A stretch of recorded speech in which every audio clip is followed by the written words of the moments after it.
Ladies and gentleman, ಕರ್ನಾಟಕದಲ್ಲಿ ಮೈತ್ರಿ ರಾಜಕಾರಣಕ್ಕೆ ಭವಿಷ್ಯ ಇಲ್ವಾ?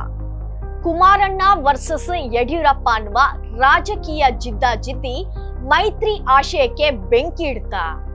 ಜೆಡಿಎಸ್ ಬಿಜೆಪಿ ದೋಸ್ತಿ ರಾಜ್ಯದ ಮಟ್ಟಿಗೆ ಮುಗಿದ ಅಧ್ಯಾಯ ಆಗೋಯ್ತಾ? ಈ ಎಲ್ಲ ವಿಷಯಗಳ ಎಕ್ಸ್ಕ್ಲೂಸಿವ್ ಅಪ್ಡೇಟ್ ನಾನ್ ನೀಡ್ತೀನಿ. ನೆಲ ಜಲ ಭಾಷೆಗಾಗಿ ಪ್ರಾಮಾಣಿಕ ಪತ್ರಿಕೋದ್ಯಮ.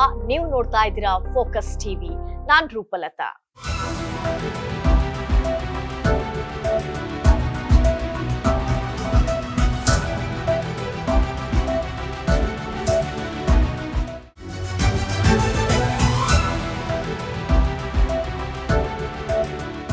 ಎಸ್ ವೀಕ್ಷಕರೇ, ಬಿಜೆಪಿ ಜೆಡಿಎಸ್ ಮೈತ್ರಿಕೂಟದಲ್ಲಿ ಸಮನ್ವಯದ ಕೊರತೆ ಮತ್ತೆ ಸದ್ದು ಮಾಡಿದೆ.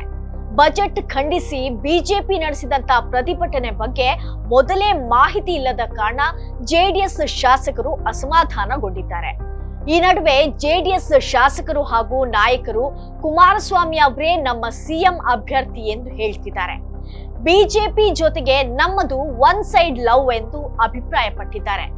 ಮೈತ್ರಿ ನಾಯಕರ ನಡುವಿನ ಮುನಿಸು ರಾಜ್ಯ ರಾಜಕೀಯದಲ್ಲಿ ಹೊಸ ಚರ್ಚೆ ಹುಟ್ಟುಹಾಕಿದೆ. ಮೈತ್ರಿ ಪಕ್ಷಗಳಾಗಿರುವಂತಹ ಬಿಜೆಪಿ ಮತ್ತು ಜೆಡಿಎಸ್ ನಡುವೆ ಹಲವು ವಿಚಾರಗಳಲ್ಲಿ ಸಾಬೀತಾಗಿದ್ದಂತ ಸಮನ್ವಯದ ಕೊರತೆ ಮತ್ತೆ ಸದ್ದು ಮಾಡಿದೆ. ಮೊನ್ನೆ ಬಜೆಟ್ ಖಂಡಿಸಿ ಸರ್ಕಾರದ ವಿರುದ್ಧ ಹೋರಾಟದ ವಿಚಾರದಲ್ಲೂ ಕೂಡ ಉಭಯ ಪಕ್ಷಗಳ ನಾಯಕರ ನಡುವೆ ಒಮ್ಮತ ಇರಲಿಲ್ಲ. ಬಿಜೆಪಿ ಪ್ರತ್ಯೇಕವಾಗಿ ಹೋರಾಟ ನಡೆಸಿರುವ ಬಗ್ಗೆ ಜೆಡಿಎಸ್ ಶಾಸಕರು ಅಸಮಾಧಾನ ಹೊರಹಾಕಿದ್ದಾರೆ. ಬಜೆಟ್ ಖಂಡಿಸಿ ನಿನ್ನೆ ವಿಧಾನಸೌಧದಲ್ಲಿ ಚೊಂಬು ಹಿಡಿದು ಬಿಜೆಪಿ ಪ್ರತಿಭಟನೆಯನ್ನ ನಡೆಸಿತ್ತು. ಆದ್ರೆ ಸರ್ಕಾರದ ವಿರುದ್ಧದ ಹೋರಾಟದ ಬಗ್ಗೆ ಬಿಜೆಪಿ ನಾಯಕರು ಯಾವುದೇ ಮಾಹಿತಿಯನ್ನ ಜೆಡಿಎಸ್ಗೆ ನೀಡಲಿಲ್ಲ.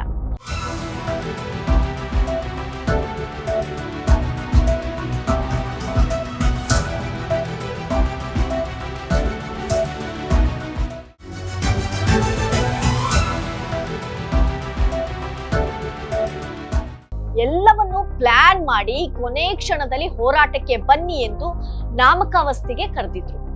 ಹೀಗಾಗಿ ಜೆಡಿಎಸ್ ಪ್ರತಿಭಟನೆಯಲ್ಲಿ ಭಾಗಿಯಾಗುವುದಿಲ್ಲ ಎಂದು ದಳ ಶಾಸಕರು ದೂರು ನೀಡಿದ್ದಾರೆ. ಬಳಿಕ ಬಿಜೆಪಿ ಹೋರಾಟದಿಂದ ಜೆಡಿಎಸ್ ಅಂತರ ಕಾಯ್ದುಕೊಂಡ ಪ್ರಸಂಗ ಕೂಡ ನಡೆದಿದೆ. ಬಿಜೆಪಿಯ ರಾಷ್ಟ್ರೀಯ ನಾಯಕರಿಗೆ ನಮ್ಮ ಮೇಲೆ ಪ್ರೀತಿ ಒಲವು ಇದೆ. ಕೆಲ ಬಿಜೆಪಿ ನಾಯಕರಿಂದ ಅವರೇ ಚಿವುಟಿ ತೊಟ್ಟಿಲ್ ತೂಗುವಂತ ಕೆಲಸ ಆಗ್ತಾ ಇದೆ. ಕುಮಾರಸ್ವಾಮಿ ಸಿಎಂ ಆಗ್ಲಿ ಎಂದು ರಾಜ್ಯದ ಜನ ಬಯಸ್ತಾ ಇದ್ದಾರೆ. ಅವರನ್ನ ನೋಡಿ ನಮ್ಮ ಪಕ್ಷಕ್ಕೆ ಮತ ಹಾಕ್ತಾರೆ. ಸಿಎಂ ಬಗ್ಗೆ ಮೋದಿ ತೀರ್ಮಾನ ಮಾಡ್ತಾರೆ ಎಂದು ದೇವೇಗೌಡರು ಹೇಳಿದ್ದಾರೆ. ಆದ್ರೆ ನಾವು ಕುಮಾರಸ್ವಾಮಿ ಅವರೇ ಮುಖ್ಯಮಂತ್ರಿ ಅಭ್ಯರ್ಥಿ ಎಂದು ಹೇಳುತ್ತೇವೆ.